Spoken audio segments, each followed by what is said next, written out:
그렇다면 우리는 언제부터 고가의 외국 물품들을 좋아한 것일까? 지난 1876년 일본과 맺은 불평등 조약인 강화도 조약으로 항구가 개항되며 조선에 일본 제품들이 넘쳐나기 시작합니다. 당시 한복을 입은 조선인이 일본 제품이 좋다고 말하는 광고가 대대적으로 만들어지면서 소위 일제가 좋다는 사회적 분위기가 형성되는데요.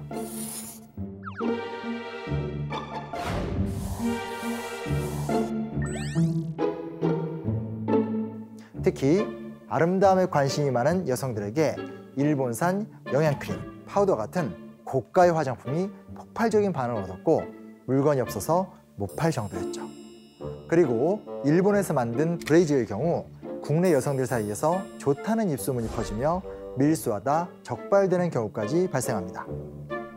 그러던 1950년 한국전쟁 발발 이후 우리나라에 미군이 들어오면서 이번엔 미제가 인기를 얻기 시작합니다.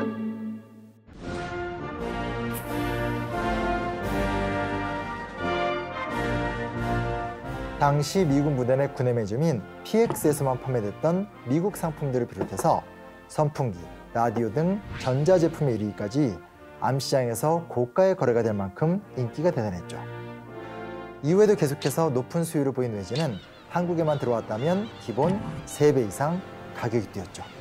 그럼에도 불구하고 꾸준히 불티나게 잘 팔린 외국 제품들. 그 소비 패턴은 21세기에 접어들어 더욱 강하게 표출됩니다. 대한민국을 강타한 글로벌 유명 브랜드들. 그중 대표적인 상품은 지난 2010년 큰 사랑을 받았던 T사의 신발. 신발 한 켤레를 사면 한 켤레가 기부된다는 착한 마케팅으로 국내외 수많은 스타들이 앞다투어 신으며 연예인 신발로 높은 판매고를 올렸습니다. 그 결과 약 70%에 달하는 기부 물품이 한국 소비자에 의해서 나왔던 것. 그리고 2011년 겨울, 요즘 청소년들 사이에 이 고가 패딩 구입이 정말 사회적 이슈죠. 이 패딩 점퍼 기억나십니까? 당시 전국 중고등학생들 사이에서 선풍적인 인기를 모았던 N사의 패딩으로 제2의 교복이라 불린 만큼 많이 입었지만 간디 작살! 네, 높은 가격 때문에 부모들의 등을 휘다 못해 부러지게 한다고 해서 등골 브레이커로 불리는 상품들.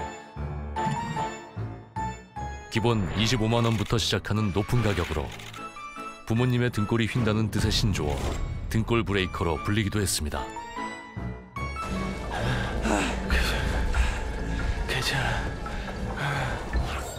뜻밖의 높은 판매고를 기록하자 N사의 창업주는 한 인터뷰에서 한국에 산지가 많아 등산을 즐긴다는 엉뚱한 분석을 내놓기도 했습니다. 그 N사의 브랜드 같은 경우는 등산 용품이잖아요. 무엇보다도 기능과 성능을 중시하는 그런 브랜드라고 볼 수 있겠습니다. 근데 우리 한국에 와서는 유독 브랜드 자체가 주는 가치가 높다라고 판단을 해서 그 제품에 대한 소비가 집중된 적이 있었죠.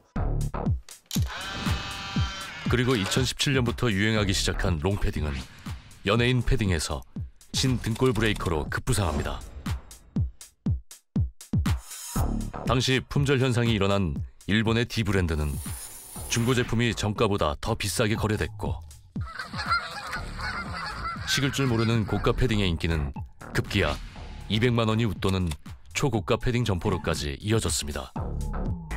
굉장히 조심스럽긴 한데 최근에 젊은 세대들이 주도하는 성향 중에 하나가 이제 과시적 소비 성향이라는 게 있는데 인스타그램 같은 데도 이런 게 많이 등장해요. 어디 가서 인생 파스타를 먹었다 이렇게 얘기하면서 이탈리아에서 먹어본 그 맛이네라는 표현을 써요. 그래서 그분들이 얘기하는 걸 인스타그램 worthy라고 그러는데 인스타그램을 할 만한 곳인가? 이게 이제 소비의 기준이 되는 거예요. 남한테 자랑할 만한 곳이냐. 소셜미디어의 발달과 과시형 심리가 함께 작용하며 고가품에 대한 소비를 불러일으키는 상황. 네, 지금 보시는 저 화면은 저희가 이제 전문 용어로 워드 클라우드라고 부르는 화면이에요. 그래서 사람들이 많이 언급한 키워드는 크게 나오고 언급량이 적은 글자는 작게 나오는 그런 유형입니다. 지금 저 그림에 보면 미국이라는 말도 있고요. 그래서 일본도 마찬가지고요. 그래서 저 도시 이름이 나오는 대부분의 케이스는 먼저 예전에 그 도시에 있는 저 지점에 가서 굉장히 근사하게 앉아있는 그런 사진도 올리고 이렇게 약간 보면 자랑을 하는 듯한 그런 사진들이 굉장히 많이 있었어요. 더 멋진 제품을 선택함으로써 내가 있어 보이는 사람이 되려고 하는 거죠. 이것을 가능하게 해주는 아주 중요한 도구가 브랜드인데